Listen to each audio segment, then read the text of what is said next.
absolue. Quand on crée un parti politique, c'est pour accéder au pouvoir, c'est la conquête du pouvoir. Donc, il n'y a pas de commentaires particuliers. Nous l'avons accueilli comme toutes les autres candidatures. Et, bon, au moins les choses sont claires, ça clarifie quand même les choses. C'est une candidature parmi tant d'autres encore à gauche. Est-ce que vous ne craignez pas une dispersion des voix en vue de la conquête du pouvoir? Ben, non, pas du tout. De toute façon, comme à droite, il y en aura aussi beaucoup. Hein. Il y en aura aussi beaucoup. Et donc, non, la question n'est pas là, non. Dispersion des voix, non. Je crois que nous faisons confiance au PPACI. Nous pensons avoir les meilleurs candidats. Nous pensons avoir les ressources nécessaires. Nous avons l'expérience. Et donc, ça ne nous effraie pas. Au contraire, ça fait partie de la dynamique de la, je dirais, de la démocratie pour laquelle le président Laurent Gbagbo a donné temps. Dans un entretien à France 24, elle affirmait que si elle arrivait éventuellement en tête, elle souhaiterait que le président Gbagbo se désiste. Est-ce que le PPACI serait prêt à entamer cette démarche? Bon, ça, c'est des hypothèses. Nous sommes très loin de ces hypothèses-là. Nous croyons plutôt que c'est le président Laurent Gbagbo qui arrivera en tête. Nous croyons que dans des élections normales, bien organisées, transparentes, le président Laurent Gbagbo gagne au premier tour. Nous avons cette certitude. Donc, l'hypothèse de chercher à se désister, pour nous, n'est pas encore à l'ordre du jour à notre niveau. Pour vous, c'est quoi? C'est de la provocation, son message qu'elle a envoyé? Non, c'est de la politique qu'elle fait, c'est normal. Il n'y a pas d'animosité particulière, elle fait la politique. Donc on lui répond politiquement. Je veux dire qu'il n'y a pas de... nous ne voyons pas cette hypothèse. Et comme nous ne la croyons pas, donc nous n'avons même pas envisagé même la possibilité d'y réfléchir. Mais parce que nous pensons que celui qui présente les meilleurs profils, c'est notre candidat, le président Laurent Gbagbo, et dans des conditions normales. Il gagne les élections au premier tour. Donc ce n'est pas de la provocation, elle fait la politique et elle est dans son rôle. En tout cas, cette politique, d'avoir annoncé cette candidature, on voit que le rôle de la femme est beaucoup plus mis en avant dans la scène politique. Et vous, dans votre parti, le PPACI, qu'en est-il de la place de la femme? Ah oui, ça c'est une... que ce soit dans notre ancien mouvement, de toute façon, elle vient de notre ancien mouvement, donc nous avions déjà suffisamment préparé les femmes pour qu'elles puissent prétendre à briguer un poste présidentiel. Ce que nous avons déjà préparé, l'esprit est clair chez nous. La promotion de la femme, c'est un sujet extrêmement important pour le président Laurent Gbagbo, pour notre parti. Nous en faisons, je dirais, une priorité du premier ordre à notre niveau. Et donc, en voyant sa candidature, ben, ça correspond plus ou moins à ce que nous avons toujours aspiré, que la femme a aussi sa place en politique, et c'est très important. Sur nos antennes, l'ex-premier ministre Afin N'Guessan affirmait que des rapprochements étaient en cours avec votre famille politique. Est-ce que vous pouvez nous confirmer qu'une rencontre aura lieu très prochainement entre Pascal Afin N'Guessan et le président Laurent Gbagbo? Alors, le président Laurent Gbagbo a lancé un appel à Bonois, et l'appel suit son cours. Il a confié au président exécutif de notre parti, le professeur Sébastien Dano-Didier, le soin de conduire. Et quand je n'ai pas reçu mandat, je n'aime pas parler de ces choses-là, puisque je n'ai pas reçu mandat sur cette question. Et ça fait quand même, bon, moi je suis hors du pays, je ne connais pas du tout où ça avance, mais ce que je sais avant de venir, ça avançait très bien. Et donc, je crois que la meilleure personne, la mieux indiquée, c'est le professeur Dano-Sébastien, à qui le président a confié ce travail-là, et il lui rencontre régulièrement, et je pense que les choses avancent bien. Et dans cette démarche, c'est ce qu'une rencontre envisagée avec le président du COJEP, Chablé Goudé, également? Oui, tout ça, ça fait partie de la même réponse que je vous donne. C'est-à-dire que la personne, le président a fait un appel à Bonois pour tous les partis politiques, à l'effet de nous organiser pour obtenir les conditions d'élection justes et transparentes. Parce que si vous êtes candidat et que les élections sont plombées et que les conditions ne sont pas réunies, à quoi ça sert? Donc la question fondamentale de l'appel, c'est de nous unir pour qu'on obtienne au moins un minimum de garantie, les conditions de l'élection justes et transparentes.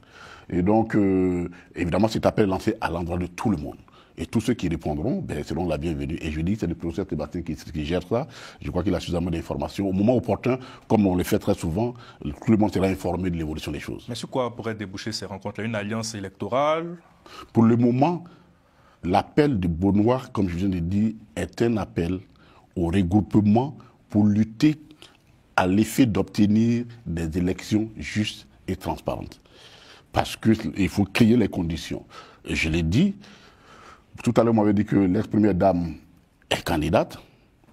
Mais à quoi c'est une candidature si nous, les conditions s'organisent, les conditions d'élection restent telles qu'elles sont. Et donc l'appel de Benoît vise, et je le répète, en tout cas pour le moment, peut-être qu'il y aura des alliances par la suite, mais le premier objectif de l'appel de Benoît, en tout cas le sens que le président donnait à l'appel de Benoît pour le moment, c'était qu'on s'unisse et que nous puissions aller pour donc discuter avec le gouvernement, le pouvoir en unité et pour qu'on organise des élections dans des conditions normales. La question de la CEI, la liste électorale, tous ces éléments, il fallait que nous fasse bloc et l'opposition pour demander des révisions profondes de ces questions-là. Donc, pour le moment, c'est ça l'appel, c'est le fond, le noyau de l'appel. Mais évidemment, c'est un processus politique. Ça pourrait peut-être déboucher sur autre chose, mais je ne peux pas prédire. Je m'en tiens à ce qui a été dit. Il n'y a pas de coalition en vue pour le moment. C'est pas envisagé. Pour le moment, je répète que notre point fondamental, c'est de créer les conditions d'élection. Très bien. Maintenant, dans le processus, on verra comment ça va évoluer. Mais je ne prédis rien. Mais pour le moment, je préfère parler de ce que je sais et de ce qui est réel, de ce qui est présent.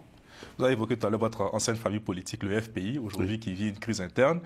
Quel regard portez-vous sur la situation au sein du Front populaire ivoirien? Alors, c'est un parti très bon, je n'ai pas envie de me mêler, mais il y a une seule chose que je vais dire.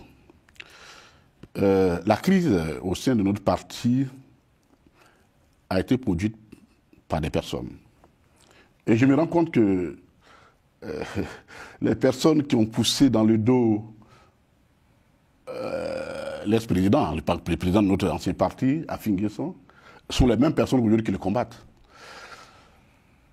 Parfois, en politique, il faut savoir lire très tôt les signes. Quand vous lisez très tôt les signes, ça vous évite beaucoup de choses. Beaucoup de choses. Aujourd'hui, quand vous regardez toute cette fronde qui se dresse, ben c'est la même fronde-là qui avait poussé Afi, qui le soutenait, qui le poussait à l'affrontement direct contre le président Laurent Gbagbo. Il fallait absolument en finir avec le président Laurent Gbagbo. Aujourd'hui, il en paye le prix lui-même. Et c'est dommage qu'il en paye le prix lui-même. C'est dommage que c'est quelqu'un d'assez intelligent, je dirais même bien intelligent. Il aurait dû percevoir très tôt que ceux qui le poussaient dans le dos n'étaient pas en train de lui faire, ne préparaient pas quelque chose de bien pour lui. La conséquence aujourd'hui de la vivons, c'est les mêmes personnes aujourd'hui en tout cas qui sont en train de le pousser. Maintenant c'est une affaire interne au FPI, je n'y suis plus, donc bon, j'observe. Très bien. Le président Laurent Gbagbo est l'un des premiers à faire acte de candidature au sein de l'arène politique ivoirienne.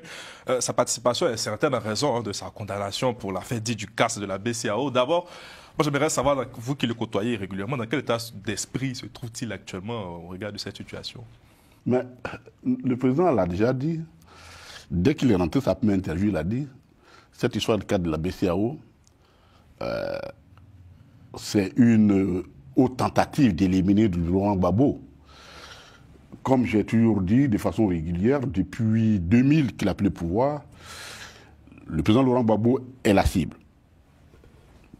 Et il y a une arme qui est pointée sur lui, une arme qui vise à le détruire. Et l'arme est toujours là, mais c'est les munitions qui changent. Toutes les épreuves, ce sont des munitions qui changent. C'est parce que nous avons résisté, il a résisté à toutes ces munitions, le bombardement de sa résidence, des élections qu'il a gagnées, qu'on a dit qu'il n'a pas gagné, le bombardement de sa résidence, son emprisonnement, son humiliation vraiment grossière, et sa déportation à la CPI, et tout ce qui suit participe. Donc pour moi, ce sont des munitions.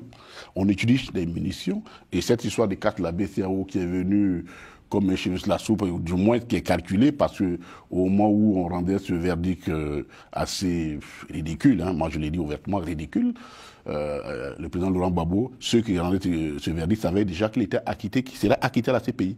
Donc c'est une tentative d'élimination. Et à partir du moment où nous sommes dans un processus où quelqu'un veut forcément éliminer notre candidat, notre leader, depuis 2000, nous faisons bloc et nous nous défendrons. Parce que pour nous, sur cette question-là, je l'ai dit, elle est non négociable et ce n'est pas une condamnation, je répète, ridicule, qui n'a aucun fondement, qui va nous arrêter sur la question. Et le président l'a déjà dit. Aujourd'hui, 4 novembre, à l'heure où nous faisons cette émission, vous nous affirmez que le président Laurent Gbagbo sera candidat coûte que coûte, quel que soit le scénario envisagé. Il n'y a pas de plan B. Non, c'est notre candidat. Nous l'avons choisi. C'est nous qui sommes allés demander au président Laurent Gbagbo d'être notre candidat. Et donc, nous nous donnons les moyens pour qu'il soit notre candidat et qu'il gagne les élections. Et à partir du moment où c'est nous qui avons fait le choix, il n'y a pas de plan B possible. En tout cas, s'il y a un plan B, il s'appelle Laurent Gbagbo. S'il y a un plan C, il s'appelle Laurent Gbagbo. S'il y a un plan Z, il s'appelle Laurent Gbagbo. Et une délégation du PPACI s'est rendue au siège de la CEI, la Commission électorale indépendante, il y a quelques semaines. Sur quoi ont porté les discussions? Est-ce que vous êtes sorti satisfait de vos échanges avec le président de la CEI? Oui, nous sommes allés parce qu'il y avait beaucoup d'interrogations sur le processus électoral, le processus d'enrôlement, le délai était court, toutes les irrégularités, tous les goulots d'étranglement, tout ce qui semblait être fait pour que ce processus ne connaisse pas un succès. Donc nous sommes allés discuter avec la CEI sur la question.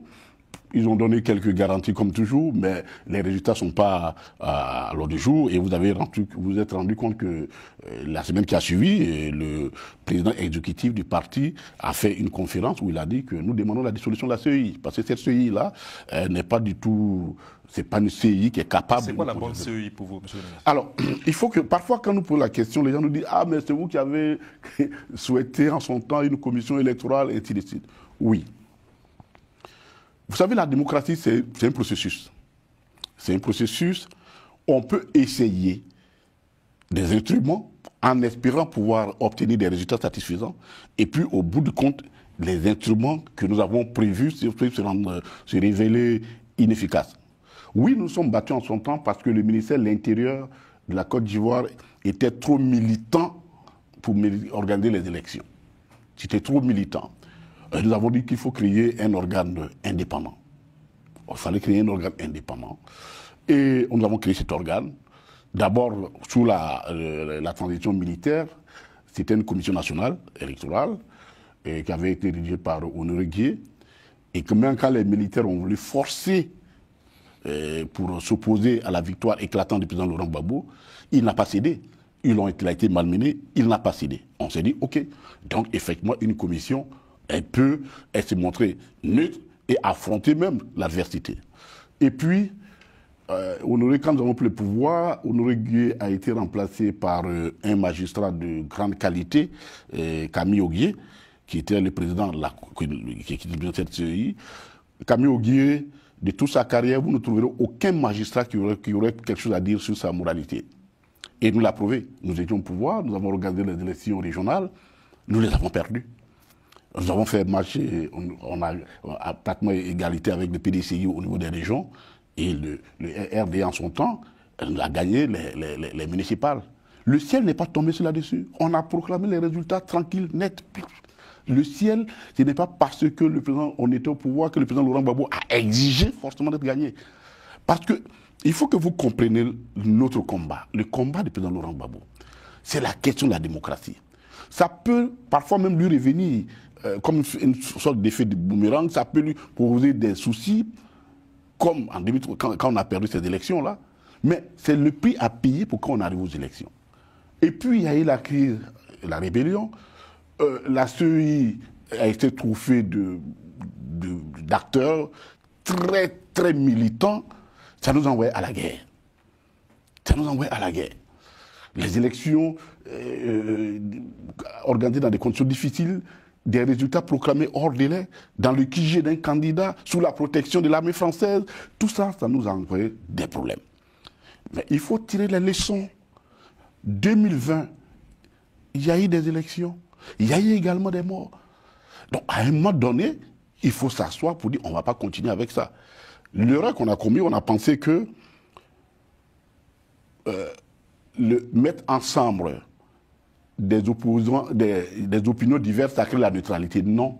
Finalement, on s'est rendu compte que les débats politiques se sont transférés au niveau de la CEI. Il y a même des partis politiques en Côte d'Ivoire qui ont été créés uniquement pour siéger à la CEI. Leur objectif, c'est de siéger à la CEI, parce qu'il y a quelques avantages qui sont liés à ça. Non, il faut qu'on en finisse. Et le PPACI a des propositions concrètes. Au moment opportun, on leur dira si l'opportunité nous est donnée. Très bien rapidement, le processus de la révision électorale entamé le 19 octobre dernier s'est achevé le dimanche 17 novembre. Est-ce que vous regrettez que l'opération n'ait pas été prolongée une seconde fois? Ben oui, ben là nous l'avons déjà dit. On a même demandé que l'opération puisse prolonger au moins sur 3 ans, et sur 3 mois. Et nous avons les raisons. Selon la loi électorale, la liste électorale doit être révisée. C'est impératif. Chaque année. C'est impératif. Ce n'est pas au bon vouloir du président de la CEI ou de la CEI. C'est impératif. Mais la CEI décide elle-même, avec le gouvernement, de ne faire que la révision chaque 2 ans.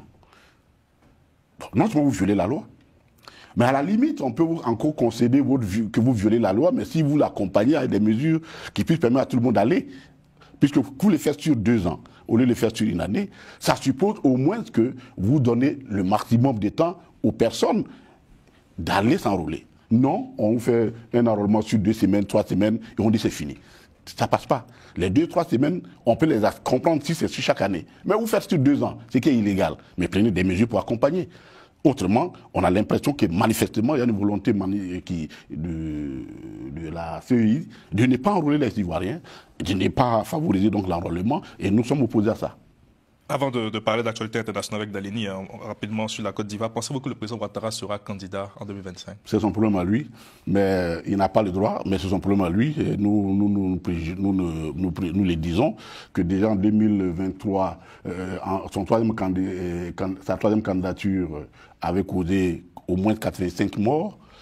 Je pense quand même qu'il a peut-être réfléchi par plusieurs fois, dit écoute, peut-être qu'il est temps que je quitte la scène politique avec moins de morts. En ce qui concerne quand nous organisons les élections. Donc je pense que... mais si ce président, vous serez prêt à l'affronter? Ah oui, mais absolument, nous sommes prêts à affronter tout le monde. Pas de boycott en vue? Ah non. Notre candidat s'appelle le président Laurent Gbagbo. Nous avons déjà un candidat. Nous avons un parti politique. Nous sommes en train d'organiser notre structure comment on appelle, électorale, de campagne. Donc, sur ces questions-là, il n'y a pas de débat. Nous avons un candidat. Donc, si nous avons nous allons aux élections. Dalini. Alors, quelle est votre posture? On l'a vu il y a quelques jours, le Tchad, le Sénégal a demandé le retrait des troupes françaises sur leur sol. Quelle est votre position? Alors, notre position est claire.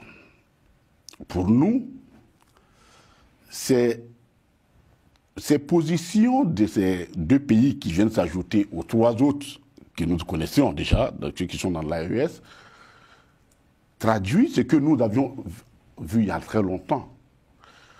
Vous savez, peut-être que les autorités françaises ne s'en rendent pas compte. Ils ne s'en rendent pas compte.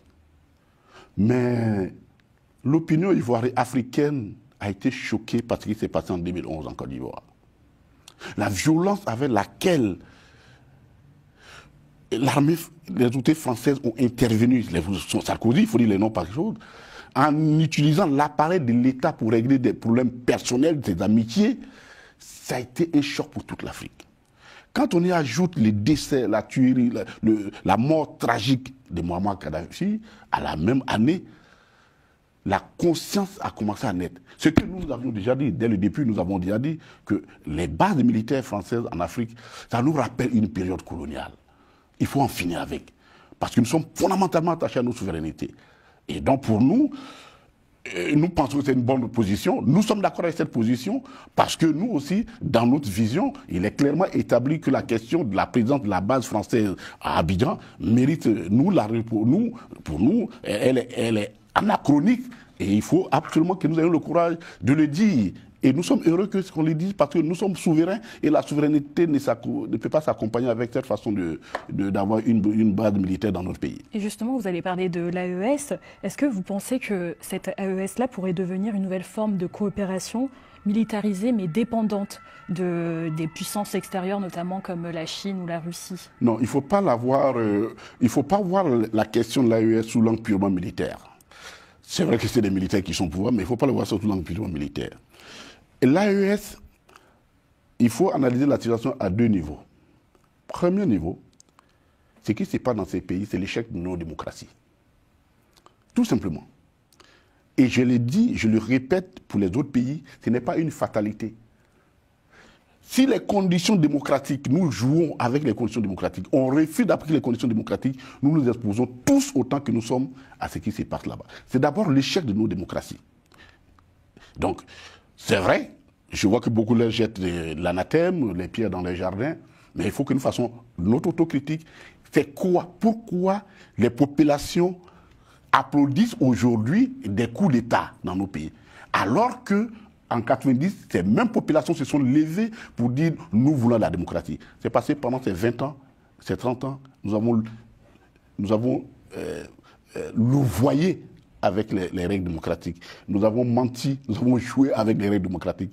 La conséquence dans une telle situation, c'est que le peuple ayant perdu l'espérance en la démocratie, toutes les opportunités, le peuple saisit. Même quand ça peut ne pas être juste, mais le peuple saisit. Donc ça, c'est le premier échec. Deuxième échec, c'est l'échec de l'intégration régionale. La CEDEAO a échoué. Il faut que nous soyons courageux pour le dire. Un objectif bien précis, un instrument qui est indispensable, on est d'accord, mais totalement dévoyé de ses missions. Et donc c'est l'échec de l'intégration de la CEDEAO qui a donné naissance à l'AES. Et donc l'AES propose une autre forme d'intégration. C'est à celle-là qu'il faut réfléchir. Et c'est pourquoi, dès qu'ils ont créé l'AES, notre parti, le président Laurent Gbagbo, a fait une déclaration pour dire que aujourd'hui, là, il faut que nous tirons les leçons de ce départ-là et que nous redéfinissions les termes d'une autre intégration. Donc, elle n'est pas seulement une intégration militaire, il pose un problème sérieux qui est de revoir totalement les fondements de notre intégration. Mais est-ce que cette nouvelle intégration passe par une rupture franche des relations avec la France? Non. Alors, la France, le problème, ce n'est pas une rupture franche. La question du PPACI, elle est la suivante, notre position. La France est restée trop présente en Afrique. Et je vous dis, 2011 a été une année de choc pour les Africains. Or, je suis resté porte-parole du président Laurent Gbagbo pratiquement 10 ans, toutes mes 10 années d'exil. J'ai rencontré pas mal de personnalités politiques, des chefs d'État en exercice, comme des anciens chefs d'État, des diplomates. Ils ont été choqués. Ils ne le disaient pas, ils étaient choqués. Je me rappelle d'ailleurs, pour faire cette anecdote, j'ai rencontré un chef d'État qui me disait « Oh, en mai 2012, j'ai bu le champagne, non pas pour célébrer la victoire de Hollande, mais au moins pour célébrer la défaite de Sarkozy. » Ils avaient été tous choqués par cette façon de faire. Et donc, il y a que la France n'a pas tiré les leçons de cette situation. Et au moment où elle se militarisait sa position, des pays comme l'Allemagne avaient déjà les balances de paiement, les balances commerciales qui étaient excédentaires en Côte d'Ivoire. Premier partenaire en Côte d'Ivoire. Au moment où la France jouait les gros bras. Il faut finir avec ça. Il faut finir. La France doit redéfinir. Ce n'est pas un problème anti-français ou autre, c'est que c'est une politique qui a dû trop durer, qui a donné ce sentiment d'infantilisation des peuples. La conséquence, c'est que la France paye aujourd'hui ce prix-là. Mais nous, notre option est la suivante. Il faut absolument d'abord que nous nous constituions en force interne en Afrique. Parce que ça ne sert à rien, ça nous le disons, de quitter un joug pour aller se mettre sous un autre joug. Ça ne sert à rien. Ce n'est pas notre vision des choses. La vision des choses qu'il faut l'Afrique, et c'est ça le sens de notre le PPACI, le Parti des peuples africains, panafricanisme, souveraineté, socialisme.